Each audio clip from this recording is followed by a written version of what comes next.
We are live! Yay! Yay! I know that we are going to have Sarah in the comments today, which is super exciting. So something new, I'm on the camera and Sarah's going to be in the comments. So we'll just give people a second to pop on, but I'll start with introductions to begin with. Hi, I'm Anna, co-founder of the Sisters Enchanted, and you're used to seeing Sarah, our fearless leader here. But today you see me, and I'm Sarah, the real life sister, and like I said, co-founder here at the Sisters Enchanted. I am one of our Expedition Astrology teachers, as well as co-teacher in our Holistic Witchery program, and Tarot Throwdown, and all sorts of magical things here happening at the Sisters Enchanted. And I am here today with the other Sarah of Team Sisters Enchanted, Sarah Milne, who is also a co-teacher in Expedition Astrology. She is, we call her Dr. Sarah. She's, I don't know if she's accepted that from us yet, but we call her Dr. Sarah.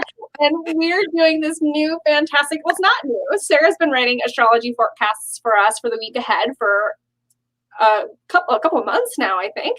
But now we're trying to come on and share them live and talk about what's happening with the planets this week and the week ahead of us. So Sarah and I were just chatting, and it sounds like there are some pretty interesting happenings about to happen this week. There is next week. We've got so much happening in the sky next week, and it's going to be a real mix of energies, like from really kind of like positive ones to some more challenging ones. There's so much going on. It's really, really interesting. So from Sunday, on Sunday, we're having Mercury conjunct Venus. So that's kind of cool, because we always say, don't we, like, you know, are you going with your head or your heart? Well, we've got some time now where our head and our heart are actually together. So with Mercury conjunct Venus and in Taurus as well, so in that lovely comforting and grounding Taurus, so we can get our head and our emotions, our feelings together and nice and grounded. So it's going to make it a lot easier for us to articulate our feelings, because we're going to have our logical mind and our heart together, so working as one. It'll be easier for us to articulate our feelings and to understand other people when they're articulating their feelings to us as well. So it's a good, you know, a good time for that. And also this conjunction, can make it more easy for us to communicate our desires as well. And we might be more, because Venus is also the planet of desire as well as love. We desire love, and Venus is the planet of desire. So we're going to be much more easy for us to communicate our desires and to be more persuasive. So if there's anything you desire and you need to communicate with somebody else to get that to happen, this is the time for that. And certainly in Taurus as well, expressing and communicating through art and creativity as well. So I love that it's in Taurus. Yeah. Because I think that is an energy that if you are somebody who has a hard time talking about how you feel, that Taurus energy really leans into being able to show how you're feeling. You know, I always talk about Taurus as, you know, coming home and bringing somebody that you care about, or yourself, if you're feeling like you need some self-care, bringing yourself home a pizza and a bottle of wine, and like putting that big comfy throw blanket on yourself and watching some like really bad 90s rom-coms or something like that. But that's also a really great way if you're having trouble communicating, which it doesn't sound like we're going to, because Mercury is, you know, in that energy as well. But it might be a really good time if you're having trouble finding words to show somebody how they feel, like how you're feeling, by wrapping them in a cozy blanket and buying them a pizza, you know? Absolutely. And Mercury, because Mercury's kind of rules are kind of like skills as well. So like we can use our skills. We don't have to just communicate through language, even with Mercury's energy. It's like, you're dead right. We were talking before, weren't we, about how, like I said, I had to get some new jeans because of the lockdown pounds. And part of the reason for that is that my partner is such a kind of like, he shows his feelings so much in that way. And all through lockdown, he just cooks his amazing food all the time. So it's like 3 meals of this amazing food every day, which is wonderful, but kind of like, I need more jeans now. Right. I'm going to take one. Somebody is asking if we're frozen. I think Sarah will tell us if we're frozen. And I know that Oh, well, I think Sarah's commenting, so I think we're still good. And I know that sometimes the audio is a little bit low just because also Sarah and I are very far away. Sarah's in the UK and we do our very, very best. So I think, Sarah, some people are having a hard time hearing you. So if you just... Yes. Shout out us. It's pretty loud for me where I am. It's coming across quite loud. Yeah, Sarah's saying that we look good together, so yeah, I'll get a bit closer to my microphone here. Yeah. So I love that. Lockdown pounds and lockdown pounds together with the people that you're sharing space with. I know that that's true for me as well. But Mercury and conjunct Venus and Taurus, that sounds like a really cozy time. Yeah, it's going to be a really cozy time, and it's a good job too, because come Monday you're going to want that coziness. So that energy lasts for a while, so it's not just for Sunday only, so just keep that nice coziness, because on Monday we get the full moon in Scorpio, which is an intense energy. And not only that, it's opposite Uranus and trine with Mars, so it's not just a full moon in Scorpio, its alignment is going to be quite interesting. So obviously the full moon in Scorpio brings us this very sort of deep, intense transformation. You know, Scorpio is such a deep and just wants intensity and transformation. But because it's opposite Uranus, this kind of puts a spotlight on tensions and oppositions, and it's going to oppose the deep emotions that we're feeling and perhaps some truths that we're hiding. And it might be with opposite Uranus that we've kind of got these things deep inside us, these truths that we've been hiding, and they might be holding us back from change. There might be changes we want to make, and it's holding us back. So this is a really especially good moon for shadow work. Although it's a full moon, it's a really good moon for shadow work. Like, just to use that full moon to shine a light on things that are deep inside you that are holding you back. And also because it's opposite Uranus, we may get some sudden emotions, some sudden kind of all out of the blue emotions that kind of make us really feel quite rebellious. And trine Mars, you said too, right? And it's trine Mars as well, so that means that it's really strengthening that flow of energy between our emotions and our willful behaviors. And you know, and so you've got this Uranus kind of making us feel rebellious, and Moon making us feel really kind of deep and looking into ourselves really deeply, and then Mars just wanting us to just kick out. So it sounds like there's a lot of almost contradictory energies happening. So you've got that super flowy, grounded, cozy Mercury conjunct Venus and Taurus, which I think is a super probably safe touchdown point when you're seeing the other end of that. Scorpio, Pluto, Uranus, Mars, craziness.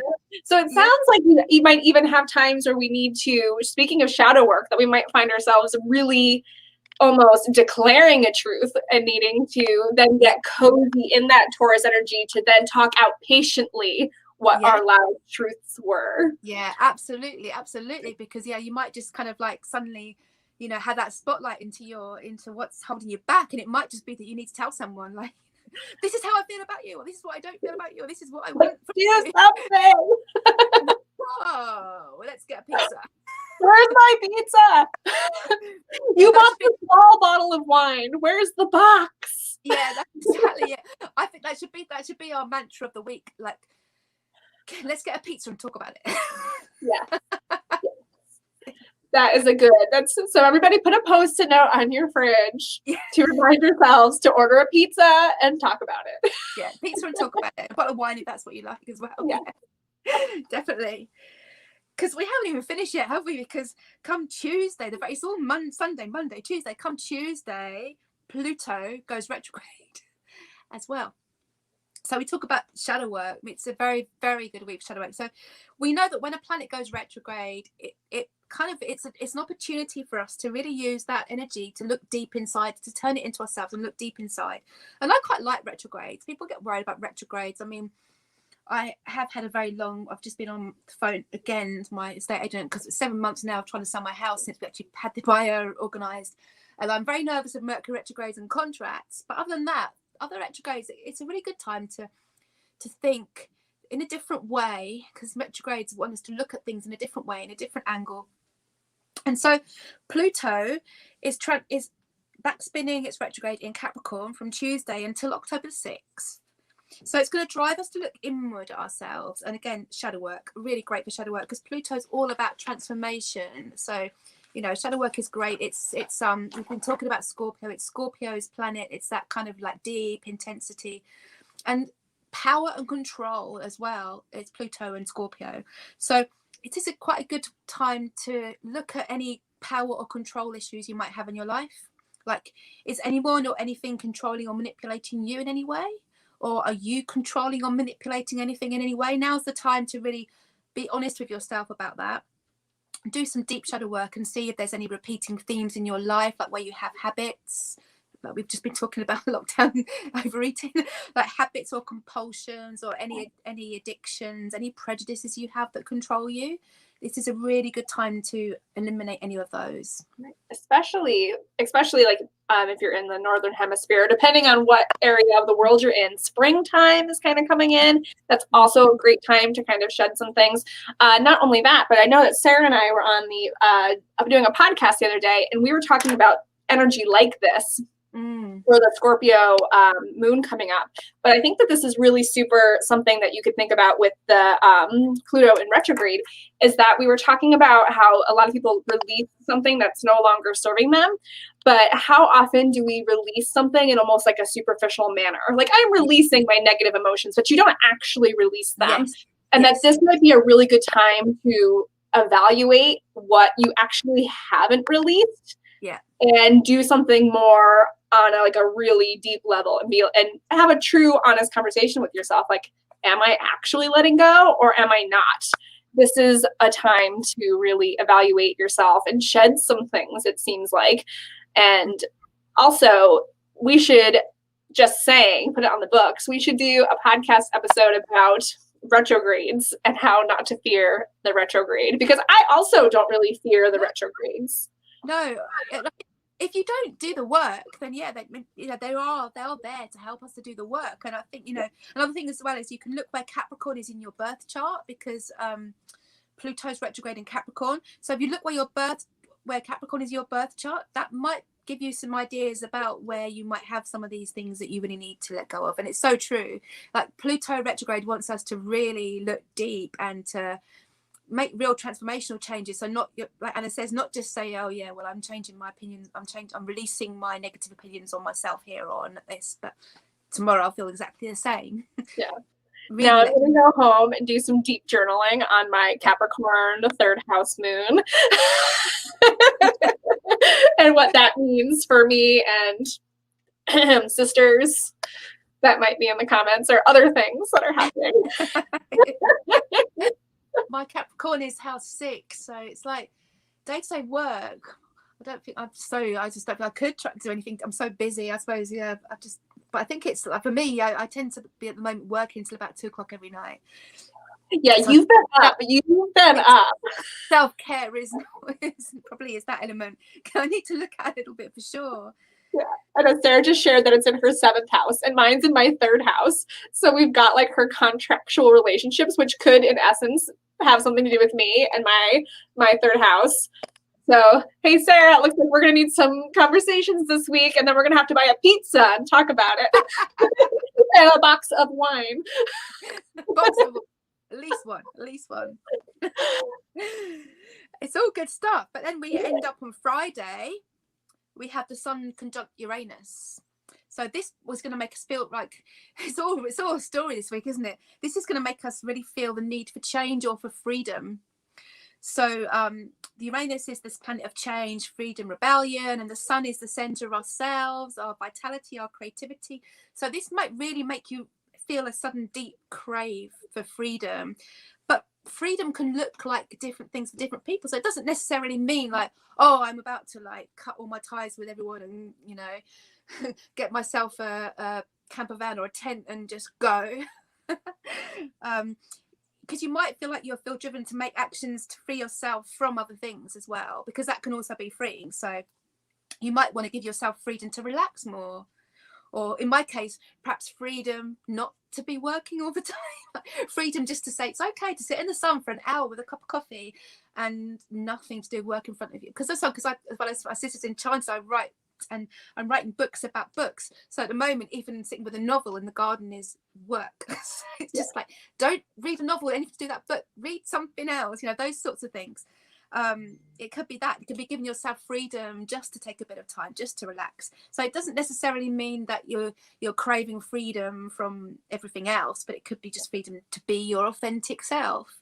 So again, you can look where Taurus is in your birth chart, and that might help you to see where you need more personal and creative freedom right now. And that's in my house 10, so 7th house for me. Yeah. So that makes sense. So there's a real lot going on this week. There's a lot going on up there. It sounds like it. It sounds like a very it sounds like a little bit of strong energy, definitely sometimes where you might be reflecting a lot on yourself, but also like I said before, the pattern of all that other stuff that's happening is kind of also a really nice time to be having some of these things happen, depending on what's happening in your personal chart. But there's a lot of beautiful outward things happening. And then even though transformative energy and Pluto energy and Scorpio energy is hard, it's also how good does it feel when like you're like the phoenix rising out of the ashes. Oh yeah. With a new perspective. Yeah. On your way to your couch with your cozy blanket and your pizza. That's right. Right. We all need a pizza this week at some point. We all do. This week. That's what I'm going to hold on to. I'm going to hold on to the fact that whenever anything goes bad, I'm going to just be like, where's that pizza? Yeah. Where is that pizza? We should do the pizza one. Like we had Sarah's lovely pie analogy at the birth chart. We should do a pizza analogy this week. Yes. Pizza base is the same. That's the natural order of the chart. And what toppings are you putting on this? Does your crust need to be stuffed crust pizza this week? You need some garlic dipping sauce. Absolutely. So if all else fails this week, call up and buy yourself a pizza. Yep. Yep. Absolutely. It will save the day. Yeah. But this is why it's so great to know astrology, isn't it? Because when you know what's coming up, see, this is the kind of week that could leave people feeling like really confused and all over the place. But when you know what energy there is and you know how to work with it, it's just so life transforming. Yeah. I wonder if there is, so we discussed a little bit about what Venus energy and Taurus energy is like, and Mercury. I'm wondering if there's any kind of tidbit we can give about the Scorpio moon energy or the Pluto retrograde to kind of let people know like what that feels like. Yeah. Because I know that astrology is a deep well, and I know that this particularly is a deep, possibly dark, damp well. Yeah, but Scorpio, like we say a lot through expedition astrology, that came out a bit fast, like a tongue twister. We say quite a lot, don't we, that Scorpio kind of gets a bad press as being this kind of scorpion with a hard shell that will sting to get to the truth, and it's so intense, and it, but you kind of go to love Scorpio. Scorpio is transformational. It really is that phoenix rising from the fire. And sure, Scorpio can be very much, energy can be very much kind of like, well, I need to know your truth. I need to know what's going on. I need to know everything about you, but I'm not going to tell you much about myself. That's very Scorpio energy. But sometimes that tale can hurt, but sometimes it can be like, look, you need this truth. Like I'm telling you, friend, I have a friend like that. He can really tell me what other people can't. And and he'll tell me, Sarah, you got to shape up with that. You got to do this. You got to not do that. And it's for my own, because it comes from a place of love. It's for my own good. And Scorpio energy is that. Scorpio doesn't want to just sting everyone to be nasty. It wants to transform. It's all about transforming itself, and transforming others as well. And Scorpio is esoteric. So this is a really good time for all your esoteric astrology, tarot, all these things. Scorpio loves esoteric. It loves the occult and taboo. It loves all the things that are hidden. It's all the things that are hidden. And it's about kind of getting the things, so during this Scorpio full moon and during this Pluto retrograde, it's a really good time to get all those things that are deeply, because it's very deep energy, deeply hidden in you. Bring that up, bring that out, and release it, because we all carry things that are so deeply hidden and they hold us back. Yeah, I know that for me personally, that I am a Scorpio rising, and I have Pluto and Scorpio in my 12th house, and it's very close to my ascendant. So it's like a little Scorpio Pluto backpack that I wear on my back, and it's so strong that it definitely plays a pushing part in what rules my chart, even though I have so much Virgo. That Scorpio energy really is, when somebody asks you, I don't know if you get this, but Sarah and I are both astrologers, and that when people ask me about astrology, or they want to know what my rising sign is, and when I say a Scorpio rising, I almost get like a recoil effect from some people, and I'm like, I don't understand that. And I am oftentimes a truth seeker, and if somebody or speaker, if somebody needs to know the truth about something, that I'm that person that's kind of like, well, you can work on changing that, but like you kind of did that to yourself. But I know specifically for this energy and for me and what's happening, I think it's a great time to sit down with a journal and a pen and paper, or like you and I were talking about the other day, that like maybe it would be a good time for me to even like get into some creative things that I haven't done in a long time. Because I've kind of shed that part of me, but at one point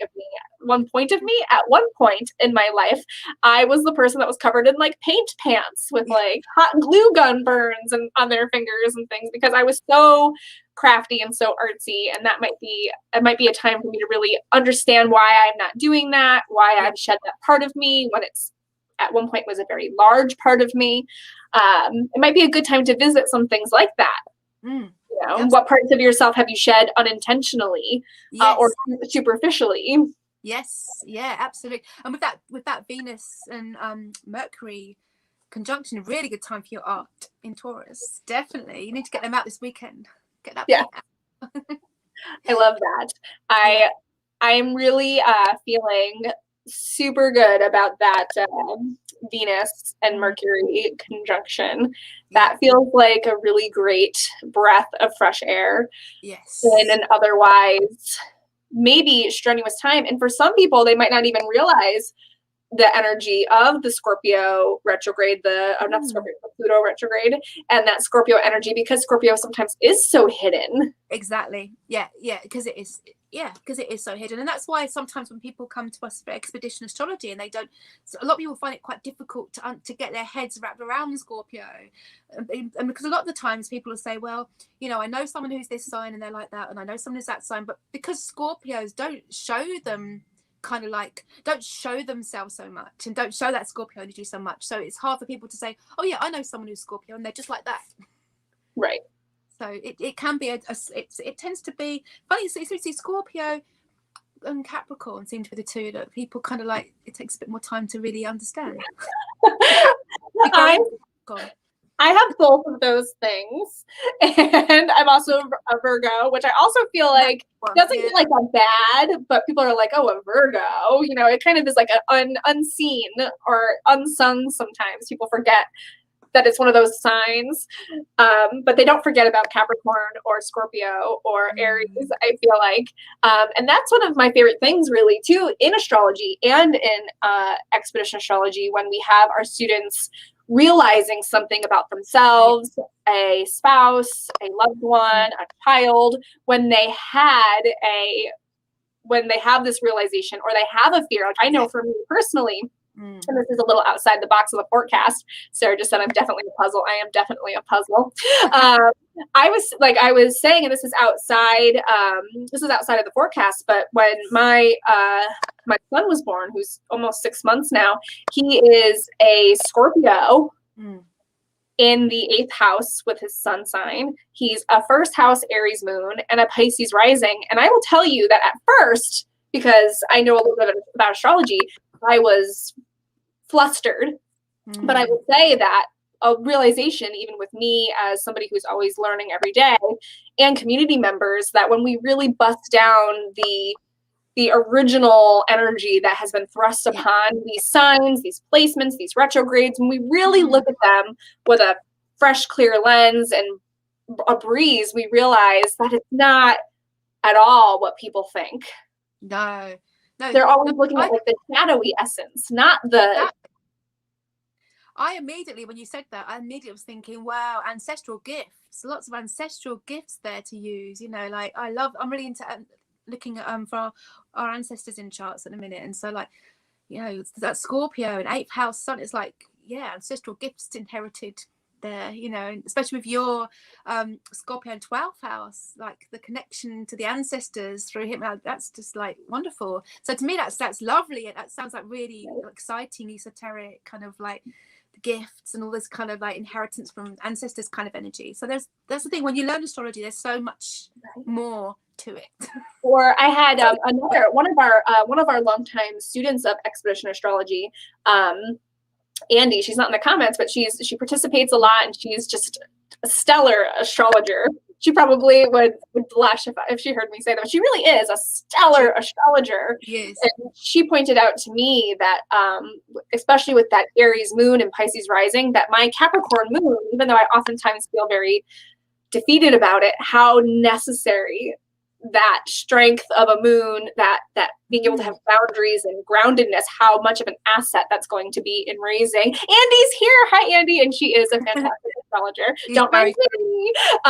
But how much of an asset that is going to be. Absolutely. For that little human. Absolutely. And when we look at our family's charts, like my family has so much fire. Like, we're all like either Libra rising or Libra. Like I've got two Libra suns, and the other two of us are Libra rising. And it's just, sorry, not Libra. I'm getting my L's mixed. Leo. Both Leo. We're all Leo. So I wish we were Libra. That would be a lot easier for the family. But we're all Leo. So either two Leo ascendants and 2 Leo suns. And it's like that we haven't got that grounding. We're just full of like spark, tempers sometimes, you know, like we all want to be like the leaders, and there's nobody in the family that's like, we haven't really got a lot of grounding energy in any of our charts. Well, so we need a leader. Yes, that's what's so if you're here and you're watching and you've heard this forecast and you want to go back and take some notes about what's happening, you know, we've got some workshops at our Expedition Astrology page. I see that Sarah just linked it up. It could be super easy to pull up, you know, something and look at yourself and your family. And just even if you don't know a lot about astrology, just you can see a lot with like the elements. Oh, that's so much fire. There's so much this. There's so much that. And I would say that especially in our community and the Expedition Astrology community and the Sisters Enchanted community in general, because we touch on astrology a lot, that has been such a huge like olive branch in family members and relationships. Just even uncovering the surface. Oh yeah, absolutely. And you can do a really good reading. You can do a really good astrology chart reading with just the elements. The elements. Totally. But, it certainly is. I mean, I did my daughter's. I might have said this last week. I have said this. It's been so interesting. I did my daughter's chart for her a couple of weeks ago. The first time she finally like, yeah, all right then, mum, because you did my friend's chart, and she was like wowed by it. So come on then, do mine. Like that. And then she's like skeptical.